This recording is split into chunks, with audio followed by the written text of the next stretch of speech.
बिस्मिल्लाहिर्रहमानिर्रहीम। अस्सलाम वालेकुम। 29 मार्च का आगाज़ हो गया है बुध के दिन का, लेकिन बात करेंगे 28 मार्च की जो समाअत थी सुप्रीम कोर्ट ऑफ पाकिस्तान के 5 रुकनी बेंच की। ये दूसरी समाअत थी जो इलेक्शन कमीशन ऑफ पाकिस्तान ने 23 मार्च को इलेक्शन की तारीख को तब्दील किया और 30 अप्रैल से 8 अक्टूबर जो है वो इलेक्शन की तारीख मुकर्रर की। 5 रुकनी ये बेंच है। Chief justice Pakistan justice Umar Ata Bandial साहब इसकी सरबराही कर रहे हैं। एजाजुल एहसन साहब, मुनीब अख्तर साहब, अमीनुद्दीन खान साहब और जमाल खान मंदोखिल साहब इस बेंच का हिस्सा हैं। मैं बस बुलेट पॉइंट्स आपके सामने रखूँगा। वैसे तो ये कोई 4 घंटे की समाअत थी, बहुत कुछ था इसमें, लेकिन जल्दी जल्दी रखता जाऊंगा पॉइंट्स आपके सामने, क्योंकि वो सारा बताऊंगा तो वो बहुत लंबी प्रोसीडिंग हो जाएगी। बस रेलिवेंट चीज़ें, या बहुत इंपॉर्टेंट, रेलिवेंट तो नहीं, रेलिवेंट तो बहुत सारी चीज़ें थी, लेकिन बहुत इंपॉर्टेंट चीज़ें आपके सामने रखता हूँ, क्योंकि आजकल हेक्टिक रूटीन है, इतना मुमकिन भी नहीं होता कि वो सारी चीज़ें आप सामने रखें। सबसे पहले फुल कोर्ट बनाने की जो इस्तदा है, वो जिस तरह से आमिर सईद अब्बासी साहब ने ट्वीट भी किया, वो अमलन मुस्तरद जो ये फुल कोर्ट बनवाना चाहते थे।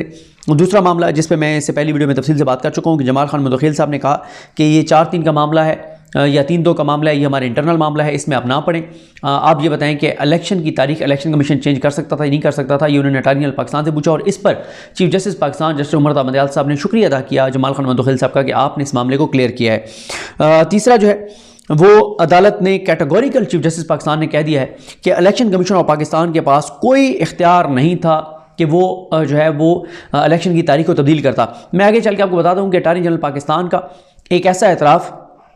जिस एतराफ़ के बाद उन्होंने इलेक्शन कमीशन का खेल बिगाड़ दिया है, वो इलेक्शन कमीशन ऑफ पाकिस्तान जो इस वक्त जिसकी वफादारियाँ जो नज़र आ रहा है वो आइन और कानून और पाकिस्तान के साथ नहीं बल्कि शरीफ ख़ानदान और PDM के साथ हैं, जिस तरह से इलेक्शन कमीशन ऑफ पाकिस्तान फैसले कर रहा है। उसके बाद सुप्रीम कोर्ट मुसलसल ये बात कह रही है कि जो माशरे के अंदर अदम बर्दाश्त है, ये जो गालम गलोच है, ये जो सख्त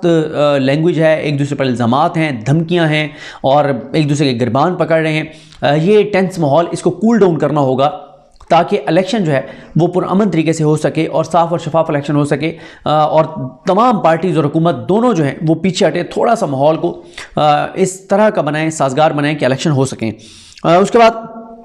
काबिल समाअत होने पे, ये जो दरख्वास्त काबिल समाअत होने पे एतराज़ात वो भी मुस्तरद कि वो जो कह रहे थे जी काबिल समाअत नहीं, काबिल समाअत नहीं है। उसके बाद एक और सुप्रीम कोर्ट ने चीज़ वाज़ेह कर दी है, एजाजुल एहसन साहब ने भी इस पर रिमार्क्स दिए। Election commission of Pakistan election program change कर सकता है, इलेक्शन शेड्यूल चेंज कर सकता है, इलेक्शन की तारीख तब्दील नहीं कर सकता। उसके बाद ये भी मुनीब अख्तर साहब ने कहा कि इलेक्शन कमीशन ऑफ पाकिस्तान को हर वक्त जो है वो तैयार रहना चाहिए जब भी इलेक्शन की ज़रूरत पड़े, क्योंकि उसमें लिखा हुआ है आइन में कि अगर कोई असम्बली तहलील करना चाहता है करे, जब तहलील होगी तो उसके बाद इलेक्शन होंगे, तो इसलिए इलेक्शन कमीशन ऑफ पाकिस्तान को हर वक्त तैयार होना चाहिए। बैरिस्टर अली ज़फ़र साहब के बहुत से दलाइल मैं स्किप कर रहा हूँ, मैं सिर्फ 2-3 चीज़ें आपको बताऊँगा, बाकी तो उनके बड़े अच्छे वैसे दलाइल थे कल भी आज भी, लेकिन क्योंकि हमने शॉर्ट बात करनी इसलिए मैं उनको स्किप कर रहा हूँ। लेकिन उन्होंने ये ज़रूर कहा कि अगर सुप्रीम कोर्ट ऑर्डर देती है और इदारे कहते हैं जी हम नई सिक्योरिटी दे सकते, पैसे नहीं दे सकते, तो इससे तो फिर अनार्की होगी। और अगर इदारे ये कहते हैं, कोई भी चाहे वो फाइनेंस वाले हैं, जो भी ये बात कहते हैं, तो उस पर आर्टिकल 5 जो है वो उसका इतलाक़ होता है और इस मामले को अदालत को देखना चाहिए कि आर्टिकल 5 कहता है कि रियासत के साथ आपकी वफादारी होगी और उन्होंने कहा कि इसका फिर इतलाक़ जो है वो किया जाए। मुनीब अख्तर साहब ने, जस्टिस मुनीब अख्तर साहब ने ये बात कही कि इलेक्शन कमीशन ऑफ पाकिस्तान को सुप्रीम कोर्ट ऑफ पाकिस्तान में आना चाहिए था। अगर election commission of Pakistan funds मांग रहा था, सिक्योरिटी मांग रहा था, GHQ ने सिक्योरिटी देने से इनकार किया, पुलिस ने पुलिस देने से इनकार किया, फाइनेंस वालों ने फाइनेंस देने से इनकार किया, तो इलेक्शन कमीशन को सुप्रीम कोर्ट के हुक्म पर, सुप्रीम कोर्ट के हुक्म के बाद जो सदर पाकिस्तान ने इलेक्शन की तारीख दी थी, इलेक्शन कमीशन से मुशावरत के बाद इलेक्शन कमीशन ने 3 तारीखें सजेस्ट की थी, उनमें से सदर ने 1 तारीख जो है वो मुकर्रर कर दी थी अप्रैल की। तो इलेक्शन कमीशन को सुप्रीम कोर्ट आना चाहिए था, सुप्रीम कोर्ट को आके बताते और डेक्लेरेशन सुप्रीम कोर्ट देता, सुप्रीम कोर्ट बताता, सुप्रीम कोर्ट कहता जो भी कहता, लेकिन इलेक्शन कमीशन ने ऐसा नहीं किया। उसके बाद ये भी जजेस ने कहा कि मुनीब अख्तर साहब ने भी कहा, एजाजुल एहसन साहब ने भी, कि इलेक्शन कमीशन ने अभी तो 6 माह के लिए इलेक्शन मुलतवी किया है, क्या गारंटी है कि ये 6 साल के लिए कर दें, क्या गारंटी है 60 साल के लिए इलेक्शन ना हो। जो वजूहात बताई जा रही हैं वो वजूहात तो फिर हमेशा से रहेंगी ना कि जी पुलिस की कमी है, फ़ौज जी सिक्योरिटी के इंतजामात, सिक्योरिटी क्योंकि आजकल मामलात ऐसे हैं, फ़ौज नहीं आ सकती, पैसे हैं नहीं, तो ये तो फिर 60 साल ऐसे ही चलते रहेंगे, फिर तो इलेक्शन पाकिस्तान में कभी भी नहीं होंगे। अच्छा, फिर यह भी अदालत में इंकशाफ हुआ कि इलेक्शन कमीशन ऑफ पाकिस्तान ने तारीख अनाउंस करने के बाद, तारीख अनाउंस होने के बाद, यानी अनाउंस तो सदर ने तारीख दी, यानी इलेक्शन कमीशन ने जो शेड्यूल अपने अनाउंस किया, इस सारा कुछ करने के बाद वो इदारों से मुशावरत उन्होंने शुरू की और उन्होंने इदारों से मुशावरत की, फाइनेंस से, GHQ से, इन सब से, सेक्रेटरी दिफा से, इन सब से मुशावरत की। उन्होंने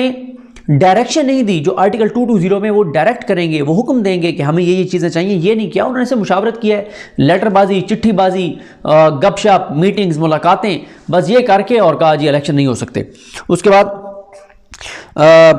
ये पॉइंट भी बड़ा आया अदालत के सामने कि 20 अरब रुपया चाहिए सिर्फ इलेक्शन के लिए। और वज़ीर ख़जाना का एक बयान, मुनीब अख्तर साहब ने कहा कि अखबार में एक उनका बयान छपा हुआ था कि एक माह में उन्होंने 500 अरब कहा कि हमने टैक्स कलेक्ट किया है। 500 अरब में से सिर्फ 20 अरब चाहिए। एक माह की जो टैक्स कलेक्शन है उसमें से भी आप देख लें, और जो पूरे साल के पाकिस्तान के एक्सपेंडिचर हैं 11,000 अरब के अखराजात हैं, उसमें से 20 अरब, ये तो 0.000% कुछ जाके बनते हैं, और सम 0.002%, 0.0034, जितना भी आप उसको उससे लगा लें, तो ये 20 अरब चाहिए 11,000 अरब में से। फिर उसके बाद जो एक और चीज़ जो इसमें से वारदात पकड़ी गई है कि जो बयान वहाँ पे दिया है सेक्रेटरी फाइनेंस ने, उसमें तो यही है कि भाई आम इंतखाबात अगले भी कौमी असम्बली के भी नहीं हो सकते, तो पहले से ग्राउंड तैयार की जा रही है कि कौमी असम्बली के इंतखाबात भी ना हो। ये भी हुआ। इजाज़ुल हसन साहब ने कहा कि जो मसाइल अब बताए जा रहे हैं, मसाइल तो फिर हो सकता है 2024 तक रहें, 2025 तक रहें, तो फिर आप 2025 में भी नहीं करवाएंगे, 2024 में भी नहीं करवाएंगे, तो ये तो इलेक्शन पे लामहदूद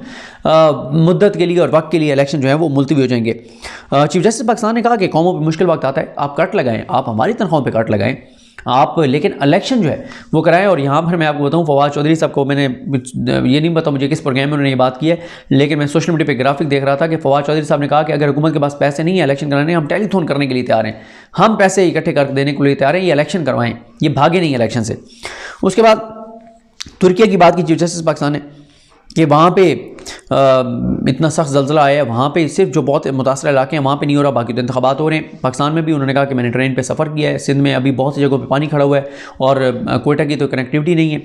ट्रेन की, और कुछ ऐसी जगह हैं जहाँ से ट्रेन जो है वो पैदल चलने वालों की रफ्तार से चलती है, यानी इतने वहाँ पे इस वक्त ट्रैक जो है वो मुतासर हैं। तो हाँ, जहाँ पे कोई इस तरह कनेक्टिविटी का मसला है वहाँ पे इलेक्शन बिल्कुल मुलतवी किए जा सकते हैं। तो चीफ जस्टिस पाकिस्तान ने कहा कि एमरजेंसी सूरत हाल अगर नाफिज एमरजेंसी नाफिज हो, या एक एमरजेंसी की प्रोविजन है जो कि आइन के अंदर है, उसमें फिर ये होता है कि इलेक्शन मुलतवी किए जा सकते हैं। तो क्या यहाँ पे वो वाली सूरत हाल है या इमरजेंसी वो डिक्लेयर की गई है जिसकी प्रोविजन आइन में मौजूद है? तो बैरिस्टर साहब ने कहा एब्सोल्युटली नॉट। तो चीफ जस्टिस पाकिस्तान ने यहाँ पे कहा ये तो आपने किसी और से कहा था, तो इस पर फिर अदालत में थोड़े से मुस्कुराहटें और कह के आए कि ये तो किसी और से आपने एब्सोल्युटली नॉट कहा था। और उसके बाद IMF के बयान का जो ये सहारा लिया गया है उस ऑर्डर में, उसके भी ऊपर मुनीब अख्तर साहब ने कहा कि मैंने वो स्टेटमेंट पढ़ी है कि IMF ने कहा है हम तो ये नहीं कह रहे कि आवाम को उनके मुंतखब नुमाइंदे चुनने का हक़ ना दिया जाए। और फिर मुनीब अख्तर साहब ने ये बात कही कि और इजाज़ुल हसन साहब ने, और इस दौरान फवाद चौधरी साहब भी रोशनाम पर आए कि उन्होंने 70 अरब रुपये जो है वो तरक्याती फ़ंड्स दिए हैं रकीन असम्बली को, जिसमें मुनीब अख्तर साहब ने कहा वो तो कानून के मुताबिक ठीक नहीं है। और ये भी कहा मुनीब अख्तर साहब ने कि 70 अरब वो 10 अरब लैपटॉप स्कीम पे दिए हैं, तो 80 अरब तो सिर्फ ये बन जाता है। एक तरफ 20 अरब नहीं है और दूसरी तरफ जो है वो 80 अरब तो यही हो जाते हैं। अटॉर्नी जनरल ने कहा कि ये जो तरक्याती फ़ंड्स वाला मामला है ये शायद पुराना मामला है, लेकिन अगर अभी है तो ये मुझे इंस्ट्रक्शंस लेके और आपको बताना पड़ेगा। उसके बाद चीफ जस्टिस पाकिस्तान ने कहा कि ये दहशतगर्दी वाला मामला है, ये 1990 से चल रहा है। और एक और बहुत इंपॉर्टेंट बात की chief justice Pakistan justice Umar ताबदयाल साहब ने कि बेनज़ीर भुट्टो की जब शहादत हुई तो